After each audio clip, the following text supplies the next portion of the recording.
Alright. If your head's not in it, you can scoop it. Okay. Hi guys. A lot of people have been asking us to do a home and garden tour video. Not quite ready for the home tour. We're gonna show you what we've done so far in the garden, or what he's done so far in the garden, because mostly, actually pretty much all of it. What have you done? Let's just go over the list of what you've done. I've helped pick out which plants I want you to plant. Does that count? I guess. And I've said, put it there.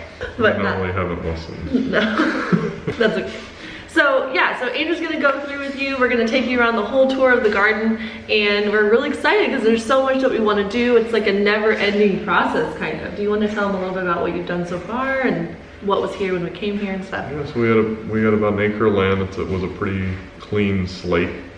You'll see that there were a few things here, but there's a lot of open space for me to add some more. So we moved in about 3 or 4 months ago, and I feel like I've gotten a good amount done, but there's still a lot for me to do. Got our garden beds going, got some fruit trees in the ground, took out some plants that I didn't like. It's just the beginning. I got a lot of work to do still. We still have some more stuff we want to plant. A couple things we haven't planted yet, but he's going to plant is an ulu tree, also called a breadfruit tree. Jackfruit. Oh, definitely a jackfruit. More papayas. I would love to have an abundance of papaya plants on the property, but they've been a little bit hard to grow so far here. It can be hard to get started, but we'll get them started. Yeah, we'll do it. Let's just get started then. We'll just show you what we've done so far, or what he's done so far. I really should correct myself. What you've done so far. Thank you for all that you do in the garden. It really gets me excited for our future, and as the trees are growing, and we'll be able to be more sustainable and get most of our produce hopefully from our land. What did your friends say? If we like do it right, that in 10 years, like we could be like 90% sustainable. I think that's what he said, Yeah. With about an acre of land in this growing climate where you can grow year round, you can produce close to 100% of your food if you were to eat really simply. Yeah. It doesn't include everything, so I think his ballpark figure was 80 to 90%, but that's our goal. Yeah, that would be so cool. And that's why we're planting things like breadfruit, because it's so sustainable, it's starchy, it's rich, it's satisfying, it's nutrient dense, high calories, and foods like taro as well. What's another one? Oh, and doing the squashes, cassava squashes, all those things in accordance with all the fresh fruits and vegetables, high calorie fruits, like bananas and papayas and stuff. We should be able to be sustainable to where the majority of our calories is coming from our land. And also coconuts, because you can make coconut milk, coconut yogurt. Just eating the coconut meat on its own and the fresh coconut water, that's just like so inspiring to us to become as sustainable as we can, because not only does that produce less waste, because you're not buying food that's wrapped in packages and shipped across everywhere, which I understand that there's obviously a need for that, and that's a wonderful thing that we have the ability to do that now. But being able to get more towards growing our own food, you know what's in the soil, you know you're growing it nutrient dense and everything, and that's just really, really inspiring. All right, let's do it.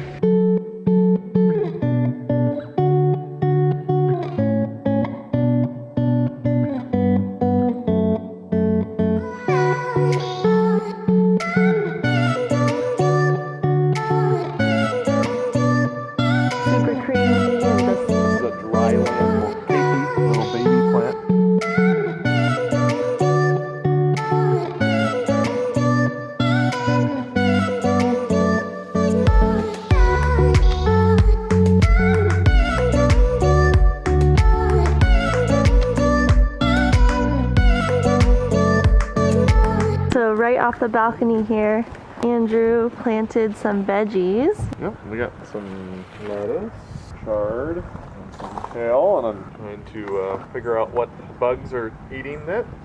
I'm gonna experiment with some Dr. Bronner's peppermint soap and water, see if that does the trick. So above this little garden bed, we also have this really big avocado tree. We don't know what variety it is, and we've only had a few avocados from it so far. So far haven't been the best avocados. It could change depending on the season, but we will see what we're gonna do about this tree.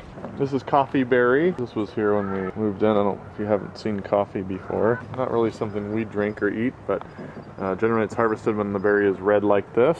You have to peel the skin off to get to the bean, And then you gotta soak the bean, rinse the bean, dry the bean, roast the bean. It's like a 2-week process. In case guests who visit want to make their own coffee. It only takes 2 weeks to prepare. But it's a beautiful plant. It's really, really beautiful. Very easy to grow if you're in the right climate, but very difficult to process. Yeah. Turn into coffee.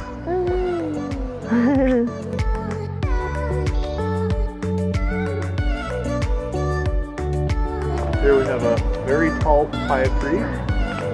Normally, you probably cut it down when it gets this tall because it's very hard to harvest. It's very hard to climb. We hope to have many more papaya trees. A little grafted Charwell avocado tree. Planted this a month or so ago. Dug a big hole and mulched it, and hopefully we get nice avos in a few years. Yeah, this is a really good variety. Charwell avocado, it's super creamy and just, oh, such a good variety. Here we have our first garden bed. This was a koi pond when we first moved in. The sellers decided to take the fish with them, and we proceeded to empty the pond. And I filled it with 20 tons of dirt, including 5 tons of topsoil, a couple inches of wood chips or mulch on the top. Mulch is a gardener's best friend. Almost never have to water because we get rain, and it helps bring worms up into the soil. This dirt I brought in had no worms in it at the time, but within a couple of months I've already seen worms. That's so coming awesome. into the garden bed. So all the dirt was ready to go and be planted in. Started with a perimeter of kalo or taro. Taro is a really easy plant to grow here in Hawaii. This is a dry land variety. Once you stick it in the ground, it'll start to shoot little keikis or baby plants off to the side, and you can just keep spreading it throughout the garden. Yeah, so it'll start to shoot off a little keiki, little baby plant that connects to the mother plant, and then you go in with a shovel or some sort of garden tool and break off that little piece, and then you can transplant it. So I started with about 10 plants. Now we're at about 2 dozen, just a couple months. Taro is a staple here in the Hawaiian Islands for a lot of people. Behind the taro, I planted some cassava. The other plant that's really easy to grow, very high calorie, similar to like a potato. Really easy to plant. After you harvest it, you cut the base into chunks and then you just stick that into the ground, and then you got a new cassava plant. And isn't it one of the most eaten foods on the planet? Yeah, very commonly eaten in Southeast Asia. I just boil it. It's just a root vegetable. And oh, did you plant a tomato? Yeah. I did not know you planted a tomato. Yay! We found that the place that we're in now, since it's a little cooler and rains a little more, the lettuce is growing really well. Here we got a red lady papaya. So to combat the growing too tall aspect, we planted some right next to our deck so that we can reach them for longer. Yeah. Hopefully we can just be surrounded in papayas. That's like the goal.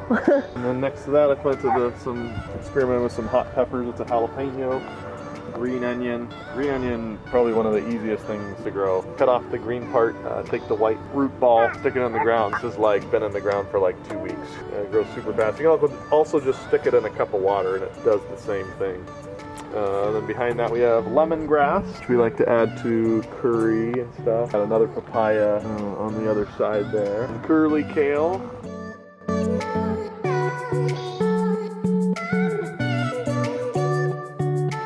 Hard kabocha squash. Started these seeds about a week ago. They sprouted up, so we'll be thinning that out. I'm gonna let that crawl through the garden. Learned that with the fruit trees, digging a bigger hole, the fruit tree grows faster. The roots don't have to work as hard to push through the soil. And then mulch it, keep the soil moist. And along this side of the house, we have a bunch of banana plants that were here when we moved in. These banana plants are right up next to these eureka palms. Palms kind of create a rain shadow, so you'll notice that these bananas aren't super healthy. I'm not really exactly sure how we're gonna fix that. You'll see our other banana patch later is really doing about 10 times better. Yeah, like way better. What? You helped him put on his overalls? Yeah, and I also tied his shorts. Let's see. And they had pockets. Aw, did Elvis help you put your overalls on? Because I'm going it to the waterfall. Oh, nice. Okay, you guys go get ready for the waterfall, okay? But we haven't cleaned our room. Oh, finish cleaning your room, please. It's not even done. We'll finish that first. We have Tangelo tree here, some really sweet, juicy citrus. It's been really good. Yeah. I think we've had like 15 of them so far, so it's kind of a small tree so far. 3 coconut trees here, a little too high to reach with a pole saw or get, so I'm gonna have to get some climbing equipment or have someone come out and pick these ones for me. But as you can see, there's lots of coconuts to be had. The brown ones are perfect for making coconut milk. Here we got 5 Tongan spinach plants, a great green for steaming, so it's better steam, but it grows into a big tall bush. We'll be able to pick it right off the deck. Trying to grow more tropical greens because they're much easier to grow, less bugs get them. Very hardy plant. Right here we got a Suriname cherry tree, the black Suriname cherry, great for kids. It grows into a good sized like bushy tree. It's not a huge tree. My kids will be enjoying these in a few years. Yeah, they're so good. They're like sweet and sour, a little bit tart, but they're super fun and easy to pick off the tree. And as it gets bigger, the kids will just be able to pick a bunch and let cherry juice drip down their arms. Another cherry tree over here, the William cherry, very similar to the Suriname cherry. Fun fruit for the kids to pick in a few years. Okay. We got our nice healthy banana patch here. This was about half the size when we moved in a few months ago. It's really exploded. Gets lots of sun, we've had lots of rain. You can see the banana racks are much bigger than the ones in the front yard. Really beautiful plants. They really like mulch. They like their leaves, other parts of them to be just laid down on top, so I'll cut off the brown leaves, just throw them in there. They like mulch as well.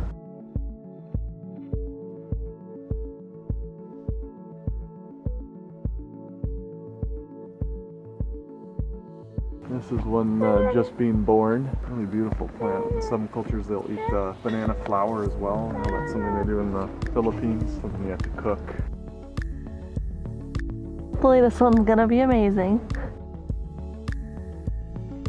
Thank you so much for watching. We hope you enjoyed our garden tour of what we have so far. Andrew has so much planned, so we will definitely keep you updated as we go along. Something that we forgot to mention at the beginning of the video was about composting. At our last place, we definitely composted every day and had so much compost, but we haven't built a compost yet. He's definitely gonna be building a compost at some point soon, and that's also gonna be a wonderful way for us to add compost to our veggies in our garden. And now I wanna say a big thank you to Audible for sponsoring this video. Audible has the largest selection of audiobooks on the planet, and now with Audible Originals, the selection has gotten even more custom with content made for members. Audible Originals are exclusive audio titles created by celebrated storytellers from worlds as diverse as theater, journalism, literature, and more. Every month, Audible members get 1 credit good for any audiobook they choose, plus 2 Audible Originals from a changing selection that they can't get anywhere else. Plus, your books are yours to keep. With Audible, you can go back and re-listen anytime, even if you cancel your membership. And you can get your first audiobook for free when you try Audible for 30 days. Just go to audible.com/Ellen Fisher or text Ellen Fisher to 500-500 to get started.